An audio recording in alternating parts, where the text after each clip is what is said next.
ছোট্ট সোনামণিরা, তোমরাও যদি ফাতেমা ওমরের সাথে ইসলাম শিখতে চাও তাহলে এক্ষুনি আমাদের চ্যানেলটি সাবস্ক্রাইব করে দাও। ঢাকার উত্তরা এলাকায় অবস্থিত মাইলস্টোন স্কুল অ্যান্ড কলেজ। আজ বিদ্যালয়ে চলছে সাপ্তাহিক ক্লাস। হাজার খানেক শিক্ষার্থী, অভিভাবক আর শিক্ষক হাজির হয়েছেন, সবার নিজ নিজ ভবিষ্যতের স্বপ্ন নিয়ে। বিদ্যালয়ের গেটের সামনে দেখা যায় ব্যস্ত রাস্তা। কিছু অভিভাবক হাতে পানি ও ফাইল ধরে অপেক্ষা করছে, আর একটু পরেই টিফিন হবে স্কুলে। কোনো কোনো শিক্ষার্থী এরই মধ্যে বাইরে বেরিয়েও এসেছে।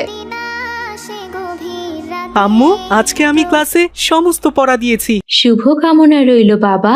মাশাআল্লাহ, আল্লাহ তোমার ভবিষ্যৎ ভালো করে দেবেন। তুমি শুধু চেষ্টা করে যাও। কিন্তু এত তাড়াতাড়ি তুমি বেরিয়ে এলে যে? স্কুলে কি টিফিন হয়ে গেছে? আমাদের ক্লাস তাড়াতাড়ি শেষ হয়ে গেছে আম্মু, এই জন্যই চলে এলাম। স্কুল আর 10 মিনিটে টিফিন হয়ে যাবে। ও আচ্ছা, তাহলে চলো বাবা, তাড়াতাড়ি বাসায় যাই, খেয়ে যে আবার আসতে হবে। এরপর তারা মা ছেলে বাড়ির পথে রওনা দিল। ঠিক সে সময় বিকট শব্দ করে কোথা থেকে যেন এক যুদ্ধ বিমান এসে তাদের স্কুল বিল্ডিংয়ে আঘাত করল। সাথে সাথে আগুন ছড়িয়ে পড়ল চারদিকে। ভয়ঙ্কর শব্দে গ্লাস ঘর কেঁপে উঠল। তাদের জানালা দরজাগুলো উড়ে গেল। ধোঁয়ায় কোনো কিছুই যেন দেখা যাচ্ছিল না।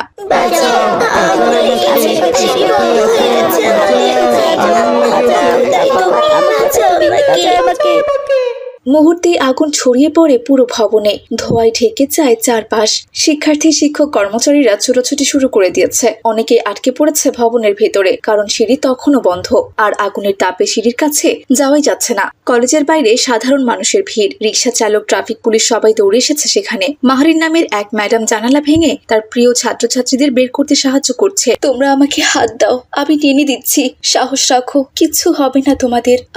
আমি তোমাদের সবাইকে বাঁচাবো। কাউকে রেখে আমি এখান থেকে যাব না। আমার যত কিছুই হোক না কেন, তোমরা শুধু বুকে সাহস রেখো।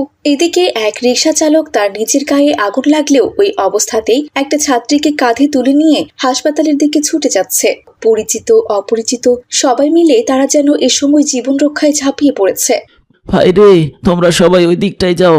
অনেক ছেলে মেয়ে ওখানে উলঙ্গ শরীর আর পোড়া দেহ নিয়ে পড়ে আছে, ওদেরকে বাঁচাতে হবে।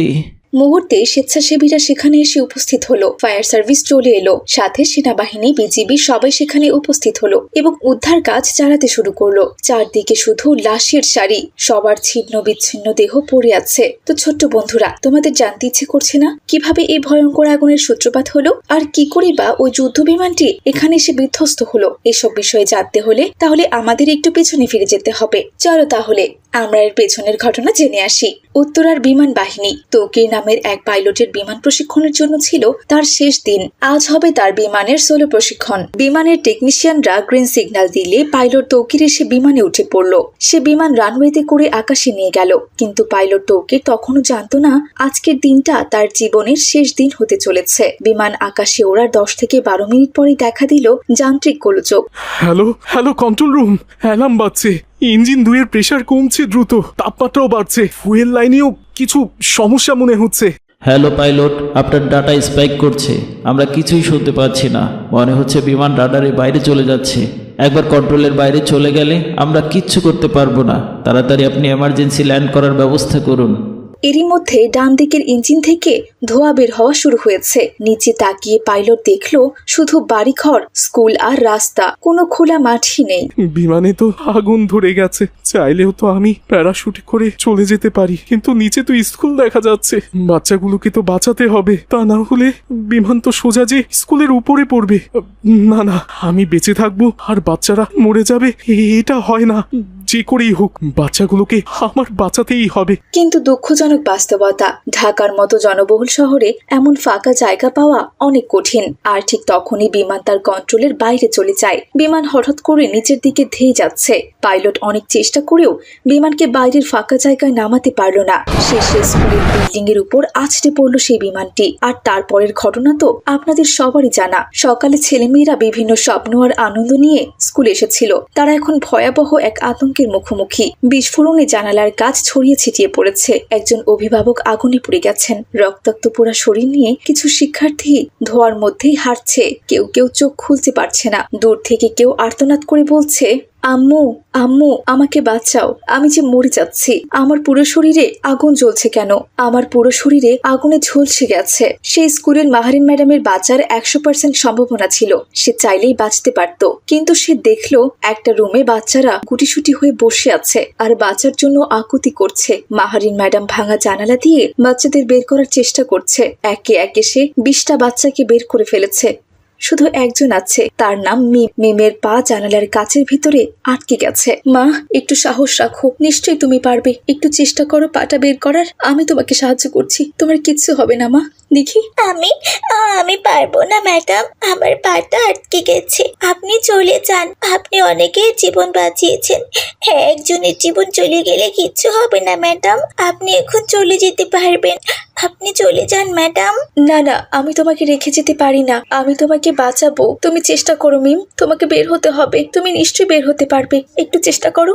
এভাবে মাহারিন ম্যাডাম মিমকে বের করার চেষ্টা করলো। ধীরে ধীরে আগুন এসে মিমের শরীরে লাগলো। পরক্ষণে মিম জ্বলে পুড়ে সেখানে ছারখার হয়ে গেল। মাহারিন ম্যাডাম এই দৃশ্য দেখে চিৎকার করে কাঁদতে লাগলো, আর পরক্ষণে সে অজ্ঞান হয়ে গেল। তাকে যে পরে কে হাসপাতালে নিয়ে গেছে তা সে নিজেও জানে না। ততক্ষণে জ্বলন্ত ভবনের চারপাশে ছুটে আসছে সাধারণ মানুষজন। কেউ পানি নিয়ে আসছে, কেউ গার্ডরেল ভেঙে ঢোকার চেষ্টা করছে।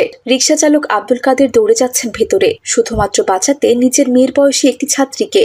প্রাণপণ প্রচেষ্টায় অভিভাবকরা উন্মাদ হয়ে গেছে। কারো এখনো বাচ্চা মেলেনি, তো কারো সন্তান পুরে একেবারে ছাই হয়ে গেছে। কারো বা দেহের অংশবিশেষ খণ্ড বিখণ্ড হয়ে আছে। কেউ স্থির হয়ে বসে আছে, তাদের হাত পা কাঁপছে। মাহারিন ম্যাডামের ধীরে ধীরে জ্ঞান ফিরে এলো। গায়ে ব্যান্ডেজ, শরীরে স্যালাইন যাচ্ছে। আমি 20 জনকে জানালা দিয়ে বের করে দিয়েছি, কিন্তু শুধু মিমকে বাঁচাতে পারিনি। ওর পাটা আটকে গিয়েছিল জানালার কাছের সাথে। ও আমার চোখের সামনে মারা গেছে। আমি যে দৃশ্য কিছুতেই সহ্য করতে পারছি না। সংবাদপত্রে হেডলাইন হলো, মাহারিন ম্যাডাম আগুনের ভেতর থেকে 20 জনকে বাঁচানো সেই হিরোইন। ম্যাডাম, আমি বড় হয়ে আপনার মতো সাহসী হতে চাই। ম্যাডাম, আমিও বড় হয়ে আপনার মতো সাহসী হতে চাই। আমি তো শুধু আমার দায়িত্ব পালন করেছি, এখন আমি বেঁচে গিয়েও অপরাধ বোধে ভুগছি। আল্লাহ তাআলা আমাকে কেন নিল না? আমি এখনো বেঁচে আছি কেন? আমি যে মিমকে বাঁচাতে পারিনি। মুহূর্তেই মাহারিন ম্যাডামের অবস্থা খারাপ হয়ে গেল। আসলে সে বাইরে বাইরে ভালো থাকলেও তার ভেতরটা পুরো ছারখার হয়ে গেছে। সেটা কাউকে বুঝতে দেয়নি। তাকে দ্রুত আইসিইউতে নিয়ে যাওয়া হয়। আজ পুরো ফেসবুক শৈলাব ম্যাডামের এমন বীরত্বগাথা কাজে সবাই তাকে বাহবা দিচ্ছে।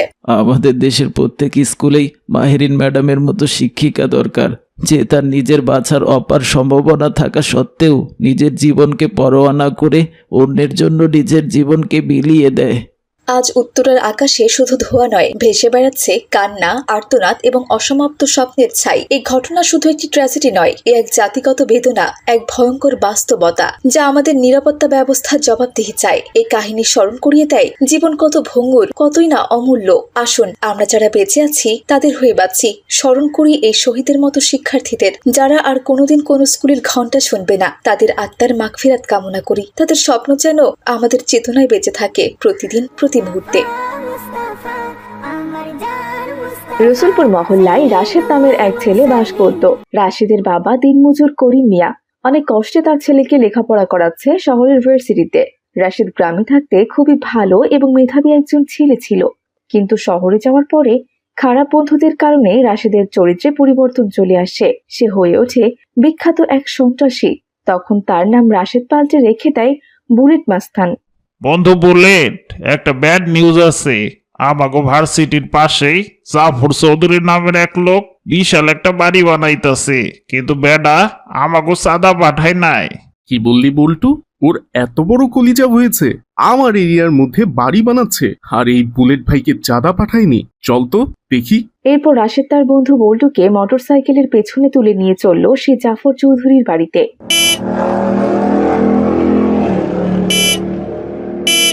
এই জাফর, জাফর কোথায় তুই? বাইরে বেরিয়ে আয় বলছি। বেটা, তুই আমার এরিয়ায় বাড়ি বানাচ্ছিস আর এই বুলেট ভাইকে চাঁদা পাঠাসনি? আজ তোকে আমি দেখাবো মজা। জলদি বেরিয়ে আয়। হয় যদি রাসূল আমার, আমি গাইছি তোমার গান। আরে বাবা, তোমরা কে? একজন ভদ্রলোকের বাড়িতে এসে এইভাবে কথাবার্তা বলছো কেন? কে তোমরা? এখানে এমন অভদ্রর মতো আচরণ করছো কেন? বল্টু, এই বুড়ো ভাম এসব কি বলছে? আমরা নাকি অভদ্র? ওই অভদ্র দেখেছোটা কি?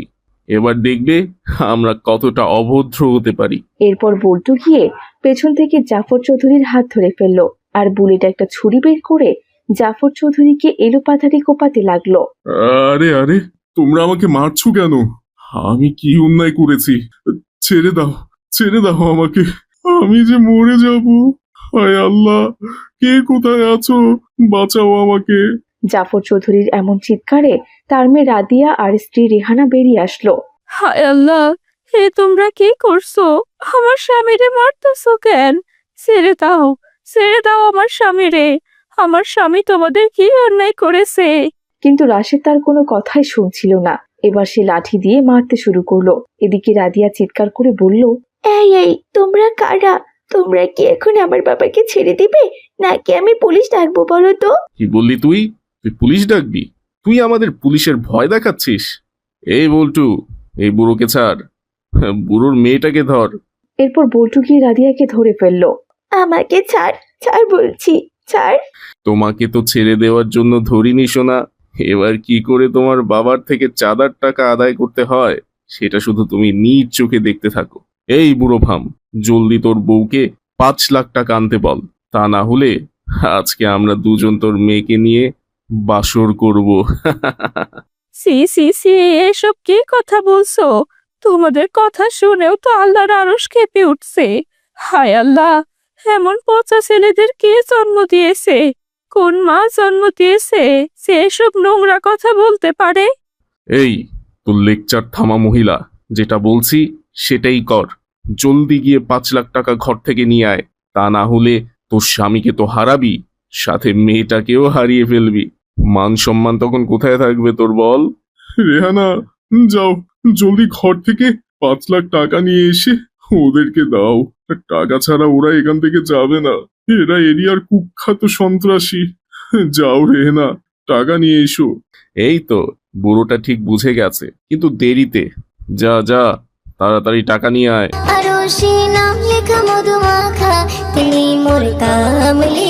এরপর রেহানা ঘর থেকে 5 লাখ টাকা নিয়ে এসে বুলেট মাস্তান ওরফে রাশিদের হাতে দিল। এই ধরো টাকা, এবার টাকা পেয়ে গেছো। আমার মেয়ে আর আমার স্বামীরে ছেড়ে দাও আর তোমরা চলে যাও। টাকা পেয়ে গেছি, এবার তো ছেড়েই দিব। তবে তোর মেয়েটাকে খুব ভালো লাগছিল। বল্টু, কি করব? একে কি আমাদের সাথে নিয়ে যাব নাকি রেখে যাব? শোন, তোরা চিন্তা করিস না, সন্ধ্যার সময় আবার দিয়ে যাব ওকে। কি বলছো তোমরা? তোমরা তো বলেছিলে টাকা পেলেই ছেড়ে দেবে। এখন এমন কথা বলছো কেন? দোহাই লাগে বাবারা, আমার মেয়েটারে ছেড়ে দাও। টাকা তো তোমরা পেয়ে গেছো। আচ্ছা ঠিক আছে, ছেড়ে দিব, তবে আরো 1 লাখ টাকা লাগবে, তা না হলে এই তোর মেয়েকে নিয়ে চললাম। না না বাবা, এই কাজ করো না, আমি আরো 1 লাখ টাকা দিচ্ছি। এরপর রেহানা গিয়ে আরো 1 লাখ টাকা নিয়ে এসে বুলেট মাস্তানের হাতে দিল। তারপর তারা টাকা নিয়ে ওদেরকে ছেড়ে দিয়ে সেখান থেকে চলে গেল। এরপর রেহানা জাফর চৌধুরীকে হাসপাতালে নিয়ে গেল। টাকা নিয়ে গিয়ে রাশেদ তার বন্ধু বল্টুকে নিয়ে গাড়িতে বসে মদ খাচ্ছে। বন্ধু বল্টু, আজ অনেকদিন পর একটা বড় দান মেরেছি। এক দানে 6 লাখ টাকা পেয়ে গেলাম। এরকম দান যদি রোজ রোজ মারতে পারতাম তাহলে তো আমরা কোটিপতি হয়ে যেতাম রে।